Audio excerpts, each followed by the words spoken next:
Hi there, my name is Richard Marler, and welcome to my mediation and therapy practice.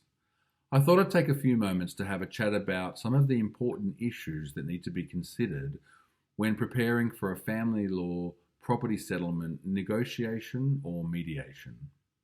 The first is the duty of disclosure. All parties have a strict legal duty to disclose any documents in their respective possession or control that give light to their respective net worth in terms of assets, liabilities, superannuation entitlements, and financial resources. So that relates to things such as bank statements, tax returns, business documentation, trust documentation, share portfolios, and that type of information.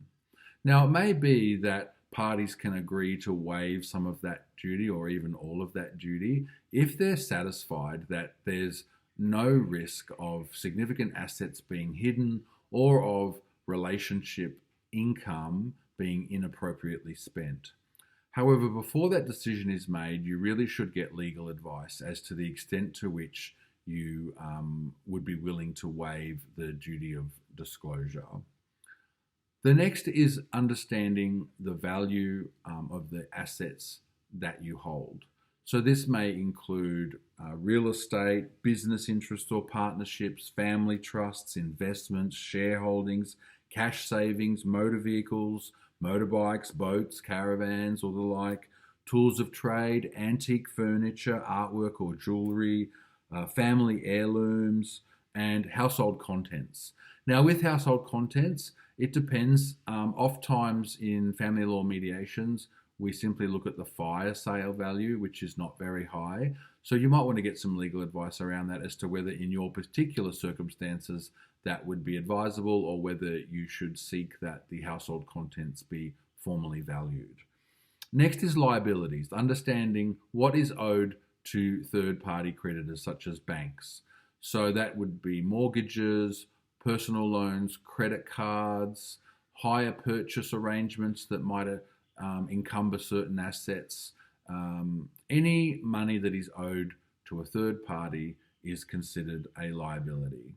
Next is superannuation entitlements.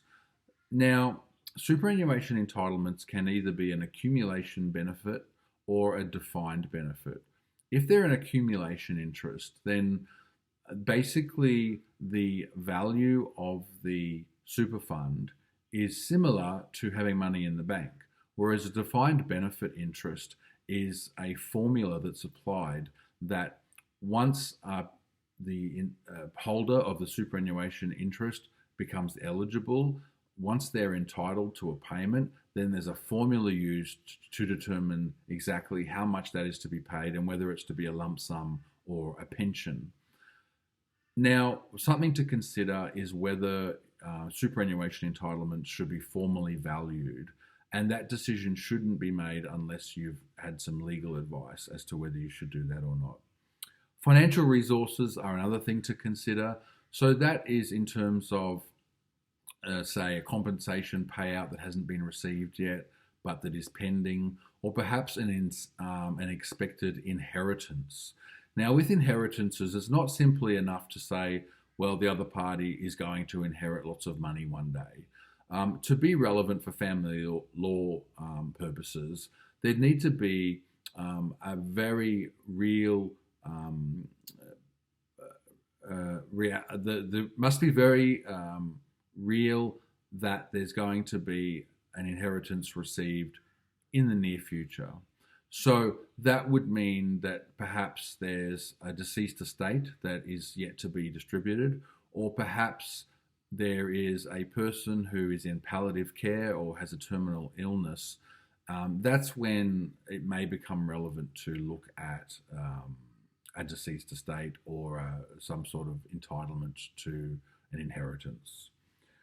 Now, another thing to consider is whether you want to get joint valuations. That can be really helpful if all parties have agreed on a independent professional to value, say, a home or a business. It can really help a lot in terms of there not needing to be negotiations around the value of a particular asset. Now, going into property settlement negotiations, you need to be prepared to consider the relevant factors that a court would take into account in determining property settlement entitlements. Now, the first is contributions factors. Now, there's both financial and non financial contributions. So, financial contributions would include at the start of the relationship the assets, liabilities, and superannuation entitlements held by the parties. It would also include any income earned during the relationship or any financial windfalls, such as compensation payouts or inheritances that came into the relationship because of that party. Those would all be considered financial contributions. In terms of non financial contributions, some of the things that would be most relevant would be the role of homemaker, also the role of parent, perhaps renovations done to improve real property, and also contributions to a family business, such as doing the books but not being on the payroll. So those are all examples of potentially relevant non-financial contributions. The other thing to consider is future needs factors. So that's in relation to all parties, age, health, income earning ability, and also the care of dependent children. Those are all relevant future needs factors.